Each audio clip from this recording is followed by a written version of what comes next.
Alexander. Welcome everyone to Finding Voices podcast number 8. Alexander Kuzmenko is here. Ruban Pillai. Tom Wheeler. Today we have a special guest from Where am I from?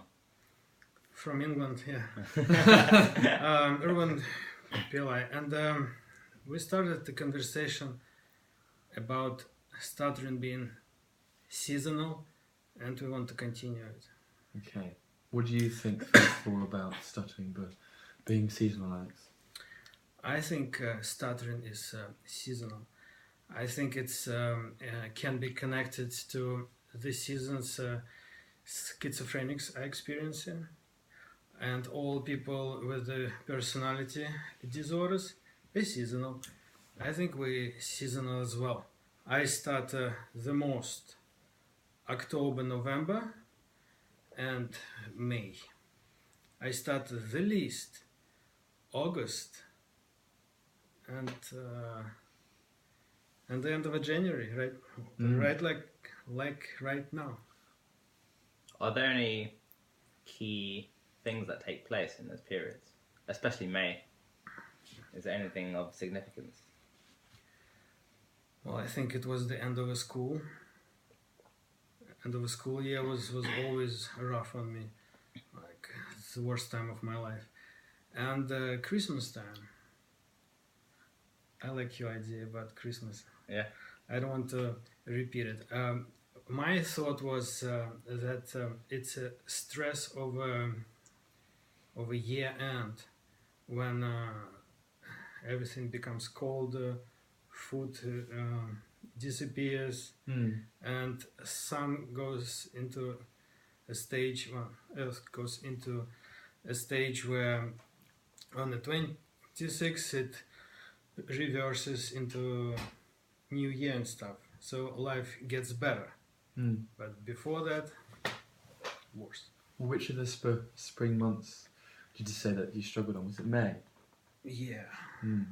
Surely May, as it is commonly known, the merry, merry month of May, surely that is a time of increasing temperature. Summer is mating coming. season? Not quite mating season, because that's the dog days of summer. In fact, I think there was a report that said that the most common month for people to be conceived in is like late summer, so July, August. Maybe that's why your speech is good around August, because you're in the mood. Yeah. Yeah. Makes sense. What was your theory about December? It's a bit more straightforward than some of your ideas. I think typically you start to see other people who you may not have seen throughout the year. You start to maybe catch up with people outside of your daily interactions, and you were having conversations of how was your year, and literally having to recollect in events or things you've done, constantly introducing yourself to people, more social interactions, and that just is more opportunities for you to stammer. That could be why December is a common time where people may struggle. That's a good Makes point. sense. Makes sense. I used to be of the persuasion that my stammering was affected by SAD, seasonal affective disorder, until about 4 months ago when I went to Israel and I experienced a very dramatic climatic difference, because I went from a kind of relatively not so warm England to a very warm Israel, and if anything my speech was completely consistent throughout it. Maybe it's because I was on a pretty good speech month and I'd experienced little blocks, next to no blocks, but I actually wrote a piece on my blog, which is called The Quantified Stutter, by the way, about the month of September, which for me is my best month. It's very close to your best month of August. And I kind of postulated as to why September was the best month for me. And I roughly came to the conclusion that it was starting afresh and starting anew. And the feeling of having recharged my batteries after summer, I could then go in, and I was really looking forward. I basically happy, excited. I was very positive. Also, the temperature isn't very extreme in September. It's usually like a nice early 20s, late teen to temperature. And I think my speech historically, and it might change now, has always suffered an extreme cold. I do recall doing contacts with Eugene last week, in fact, when I was outside. It was a very, very cold day, and it's been quite warm actually recently, but that was one cold day. And even doing contacts, which is usually the best time for my speech, so I'm really pushing my comfort zones, I felt my speech suffering, and I put it down to the cold because my facial muscles were just very cold, and I couldn't move them as much, so I was really, really cold. So I think cold, I have no evidence, by the way, to support this, but I believe that extreme cold has a negative impact on my speech. Warmth tends to make me more relaxed, and maybe that's why I speak better, but I've only really noted that extreme cold, which comes I think in February and January more than it does December, has the biggest impact on my speech. I've got a question then. So do you kind of think then that when you have your good month now, you expect to have this period coming up where temperature drops and your speech will drop, so you kind of see that happen, and then you expect it to come back after that period's over. So is that in the back of your mind now? Am I right in saying that it's a kind of like a self-fulfilling prophecy? Potentially. Yeah. Because with speech, it's very much in that way, I think. I think so. Yeah. I think there's an element of, if you think that February is going to be a bad month, it will be a bad month almost. Or it's perhaps likelier because it's a self-fulfilling prophecy. But I've now started to take it as it comes. Yeah. Since the Israel trip, when I learned, well, not learned, but I kind of felt as if that my speech wasn't as badly affected by the weather. I think it's more affected by speaking to people, and that for me is now what really influences my speech, is how many people and who are they and everything. But had I not been as sociable in the past, I'd have probably put it down to the weather and the fact that it being so grey and dull and cold, I would naturally feel more gloomy and more depressed, and consequently would have worse speech. So I think that was more to do with just generally feeling SAD, and the stammer was kind of like a byproduct. But I think nowadays my stammer kind of resists SAD, perhaps because I don't really experience it as much as I used to. Maybe more as well, because I guess stammering could be a reflection of your confidence and your personality, and I think it is. Personally, from who you are now, there may have been personal growth Very true. before, and that can only kind of manifest in your speech as well and take you forward. Very true.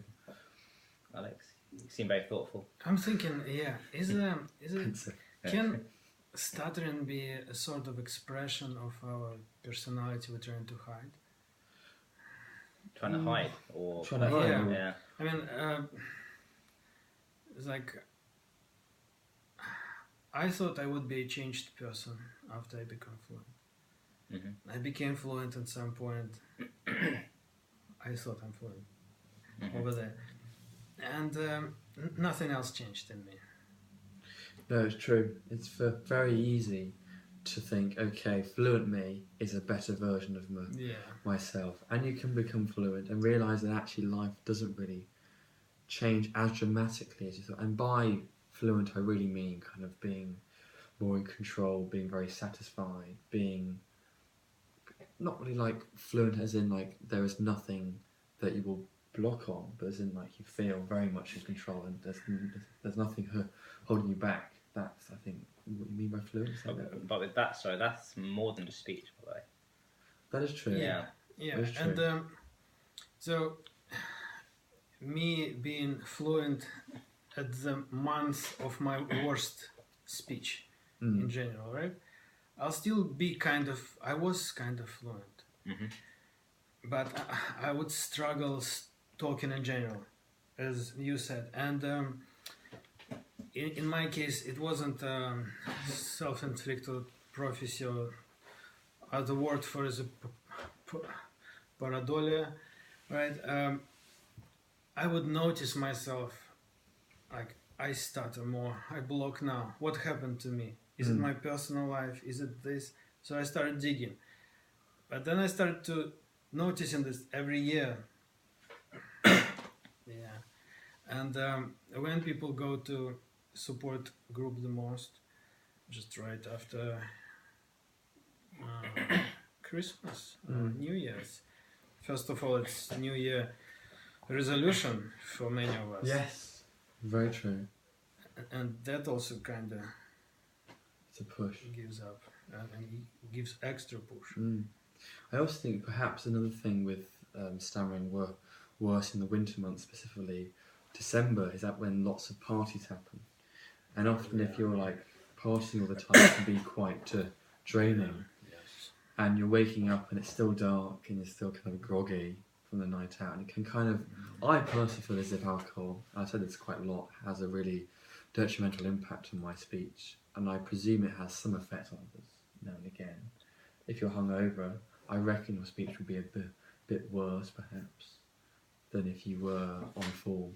Maybe it's the whole thing, because when you're at social gatherings, parties, there is less controlled conversations, maybe like this, more spontaneous conversations. Very and much so. That's when, if you are kind of speaking and in that situation where you're considering all these things, you're breathing and stuff, you're going to be rushed and interrupted, etc. More than the alcohol, sleep pattern, when you're eating, everything, and that will come together.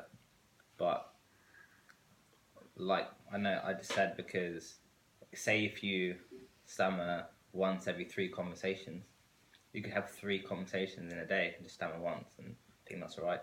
On Christmas you could have 30 conversations in one day, True. stammer 10 times and think it's More a rubbish risky. day. It's more But risky. the percentage is still the same, 33%. But then again, on the other hand, you might argue that by talking to so many people, you get desensitized to conversation, and your speech might get better. So you can take it either way. Yeah, so you're successful. So instead of that 10 times when you struggled, you were successful 20 times, Exactly. as opposed to 2 times in a quiet And day. your confidence builds. Yeah. So it's a